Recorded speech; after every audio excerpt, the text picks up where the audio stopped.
Hi, and welcome. I would like to show you how I plan Thanksgiving dinner and give you some ideas how to plan your own. Whether you've done it before or this is your first time, I want to show you how I do it so that you can learn how to do it yourself.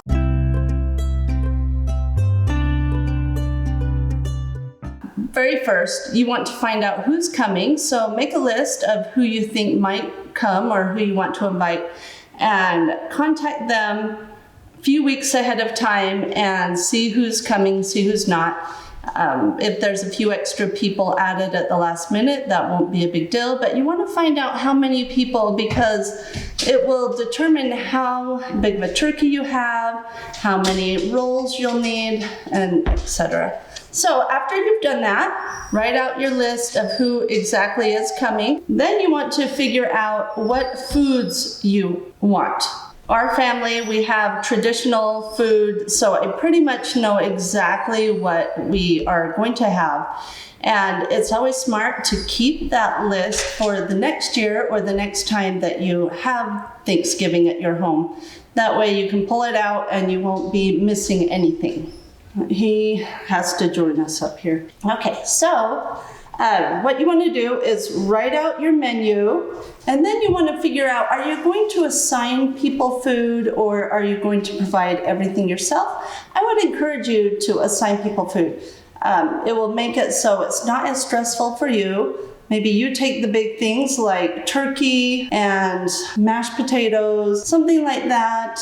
In our family, the person whose home it's at does the turkey, but somebody else might provide the stuffing and they just come over that day, stuff the bird, and cook it. So we do it like that. And we all provide at least one pie. That way we have a variety of pies. No one in our family is necessarily the pie maker, but my aunt was the pie maker when she used to come. So I am going to show you at the end of the video, stay tuned, my meal plan looks like and how I've kind of divvied it up. Also, something to keep aware of on your list is ice. Either make it early and store it in a container or a Ziploc bag, or buy it from the grocery store a day or two ahead of time. Okay, so once you have figured out what you're going to have and what you yourself are providing, you want to research recipes, either family recipes or search the internet. I would say print them out, but it's up to you.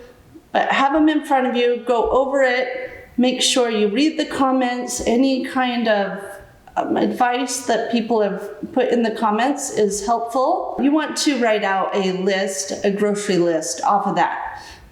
Go over each ingredient just to make sure you don't miss one, because it is not the time of year you want to be rushing out to the grocery store last minute as you're trying to bring everything together, especially on the day of, because some grocery stores are closed and you don't want to be having to do that. But hey, let's bring back going to the neighbor's house to ask for ingredients. And so if you need an egg, get to know your neighbors better and run over there, ask for an egg or a cup of sugar. So don't stress it if you do, but let's go over line by line to make sure that you have every single bit of the recipe that you need. Okay, another thing that you need to do is strategize how your oven and stovetop are going to be utilized. More things go in the oven than we have room for. My family, growing up, we had a roaster oven. It's a freestanding oven that you plug in, sits on your countertop or table, and it's like an oven on the countertop. So freeze up your oven for things like yams, rolls, roasted veggies. That way your whole oven isn't taken over by a turkey. Also, you got to be careful. You might think you have different racks in your oven and that it can fit everything, but different things have different cooking temperatures. So you can't be cooking something at 400 when it's at 350, or 450 and it's at 350. those won't cook well together. And opening the oven and closing it also makes it fluctuate. So you don't want a lot of that going on. You need to figure out what needs to be cooked when, and also what pans are going to be needed to make sure you aren't thinking of using the same pan for one item and the other. And this definitely happens on the stovetop if you have a very limited amount of pans. Get creative, use slow cookers. If you're gonna do stuffing, maybe it's a good idea to do it in the slow cooker. And that way it's just off onto the side and you don't need to worry about it. Also, you should see what can be done early. So salad dressings, chopping up of vegetables. You could even do your potatoes. As long as you have them soaking in water, you could peel and cut your potatoes, leave them in the soaking water in the fridge, and I would say before you cook them, pour off that water, add some new, then you're halfway done to cooking potatoes. Also, what can be done early is setting your table the night before or the day before, putting out the tables, making sure you have enough table and chairs. If you don't, before you run out and buy them, if it's not in your budget, see if anybody who's coming has some folding chairs and tables that you could borrow. Or even check with your neighbors, see if they have any folding tables or chairs they're not using that you could borrow. If you're going to be doing it long term and it is in your budget, it might be a good idea to actually put an investment into some table and chairs for the future. Also, figure out how the table and chairs are going to fit into your home. I would say do it a couple weeks early, just to make sure that you have it, and if not, you can strategize on how to change it instead of the morning of and you're kind of in crisis mode figuring out how to set up your home. If you've had that many people over and you know exactly how it fits, there's no need to do it early. It's a good time to kind of figure out what your tablescape is going to be. Are you going to have a tablecloth? Are you going to have placemats? Are you going to use paper plates or actual dishes? I feel that it's time to break out the nice stuff, because when else are you going to be using this? So if you have nice stuff, I would say break it out, and it's worth the extra effort. It might take a little extra effort on the cleanup, but everyone who's coming over should volunteer to clean up. Being a good guest does mean volunteering to bring something and volunteering to stay and clean up. Some things can be put in the dishwasher, some things are hand washed, so you can decide, do you want just dishwasher or do you want the hand wash? So it's up to you. It's really not that hard to hand wash. People think it's going to be hard, but it really doesn't take that much time, especially if everybody helps and some people are drying, some people are washing. And so don't be afraid of a little work, because that's what makes memories. And another thing I want to stress, the holidays should be all about family and friends and memories. And so don't stress on having the perfect holiday, the perfect everything. Just go with it. If something doesn't work out food-wise, just go with it. Some of those mistakes will be your biggest memories, but if you overreact or have a bad attitude, those memories won't be good. If you kind of laugh at it, it will be good. So nothing's perfect, don't worry, but you don't want to be the Clark Griswold freaking out and kind of ruining the holiday. Some other things to do ahead is clean out your fridge before you go grocery shopping. You got to make room for the turkey. Also, if you ever have raw meat in your fridge, you want to have something under a plate, a cookie sheet, something to catch the drippings, because you don't want the chance that the raw turkey juice or meat juice drain into the fridge and get into other things like the vegetable drawer. Clean the fridge out is very important. Make room for things. Try to figure out and eat up different foods in there about a week ahead of time to make room, but do an actual clean out. The big clean out really makes room, so it's good for your fridge too. Let's see, so some other things, you got to make sure you defrost your turkey ahead of time, usually a few days ahead of time. So do that early.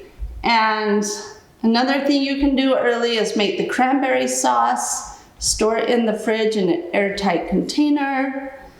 Salad dressing, you can chop up the salad the day before, chop up the veggies. So the day before Thanksgiving, in the morning, we make pies.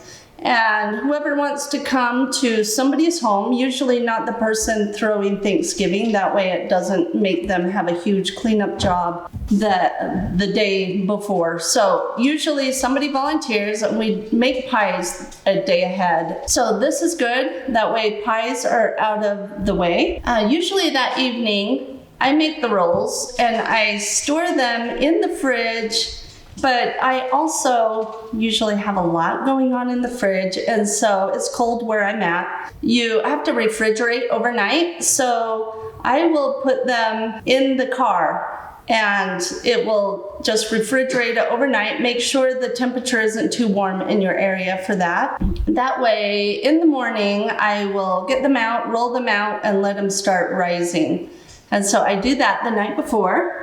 And also, if I am in charge of Thanksgiving, this is our tradition, to have Thanksgiving around noon, 1 o'clock on Thanksgiving. So we do the turkey at night and put it in the roaster about midnight, and then it's a big turkey, but let it roast for several hours and then turn it off in the morning and let it rest. So the morning, you want to check the turkey, roll out the rolls. You want to make gravy at least this is what we do. We make gravy from the drippings, usually right before dinner's served. It's one of the last things that you're working on, and it's something you need to have room for on your stovetop. So make sure that you leave room for that. Really, making gravy isn't too hard, so I would say try to learn how to do that, but if not, there's several good gravies that come in jars. Something else, you want to have some basic items in your home. So don't forget these. They should be on your list. You want to make sure you have garbage bags. You want to make sure you have dishwasher soap, dishwashing soap, sponges to clean up, towels, paper towels, all of these type of items. You want to make sure that you have, because it would be a big disaster to find out that you don't have garbage bags, to find out that you don't have Ziploc bags for storing items or sending items home with people. Toilet paper, I'm not sure if I mentioned that one, but you have all these guests coming. Now is not the time to be out of toilet paper. So you want to double check these basics that might not be thought of. And in the rush of everything, you might not realize that you're almost out of these. A week ahead of time, 2 weeks ahead of time, you want to do a little bit of extra deep cleaning around your house. I do have a video if you want to check it out. It's prepping for the holidays. It's what I like to do before Thanksgiving and Christmas, just to have some of the things that don't get cleaned quite as often looking great, and then go back to your normal cleaning where now all you have to do is clean the toilet, wash the sinks, mop the floor, that type of thing. But check out the video and it will give you a jump on some of the cleaning. That way the day before you're not seeing all this dust and your home's looking great for all the guests that come in. Another thing that I like to do ahead of time is make sure I have enough serving dishes and serving utensils. So what I like to do is write out all of the dishes I need served. So mashed potatoes, stuffing, turkey, all of that. I write it out and then I tear off the little papers and then I assign a dish and I put the paper in the dish along with the serving utensil. I set them in an area that's out of the way, but also easily accessible. Whenever you're dishing things up, you have exactly enough dishes. You make sure that they're clean ahead of time. And that way at the last minute, you're not struggling to find a dish that you didn't think of and find out that you don't have enough of a certain size. It's just a good idea. And then also helps if anybody asks what they can do, you can say, hey, will you put this in the dish that is labeled mashed potatoes? Obviously, make sure you take out the paper before you dump the stuff into it, but that way it's all ready to go. I have a lot of holiday themed dishes, and it might be something you want to invest in, but I want you to think about that this has been collected over time. And so don't beat up yourself if you don't have any, or if it's something that you don't even care about.